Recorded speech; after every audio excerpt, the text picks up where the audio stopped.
कालपासून शहरात पावसाला सुरुवात झालेली पाहायला मिळतेय। काल विविध भागात जर पाहिलं तर रस्त्यांना जे आहे ते नदी नाल्यांचं स्वरूप आलेलं पाहायला मिळालं। आता देखील काही वेळापूर्वी 15 ते 20 मिनिटांचा पाऊस येऊन गेला आणि त्यानंतर आपण जर पुण्यातील रस्त्यांची अवस्था पाहिली तर अशा प्रकारे ठिकठिकाणी पावसामुळे जे आहे ती पाण्याची तळी साचलेली पाहायला मिळतात।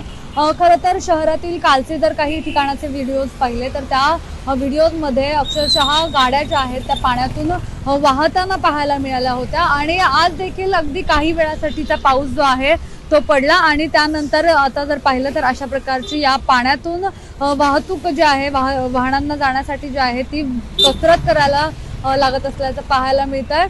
खरं तर एकीकडचे रस्ते जे आहेत ते सिमेंटचे किंवा व्यवस्थित चकाचक केलेले पाहायला मिळतात, मात्र काही भागात जर पाहिलं तर अशा प्रकारचे रस्ते जे आहेत ते त्यांना खड्डे पडलेले आहेत किंवा जे आहे त्याचं पाण्याची तळे साचलेली पाहायला मिळतात। आत्ता तर खरं 2 दिवसांपासून पुण्यात जो आहे त्या पावसाला सुरुवातच झालेली पाहायला मिळते। काल देखील मोठ्या प्रमाणात पाऊस पडलाय, मात्र सुरुवातीच्याच 2 दिवसांमध्ये जर पुण्यातील रस्त्यांवर अशा प्रकारची तळं जे आहे ते साचत असेल तर नेमकं आता पाऊस पडल्यानंतर पुणेकरांना जे आहे ते वाहतुकीतून जर असा मार्ग काढायचा असेल तर मोठी परीक्षा जी आहे ती द्यायला लागणार आहे। पुण्याहून मुंबईपुरे सिविक मिरर।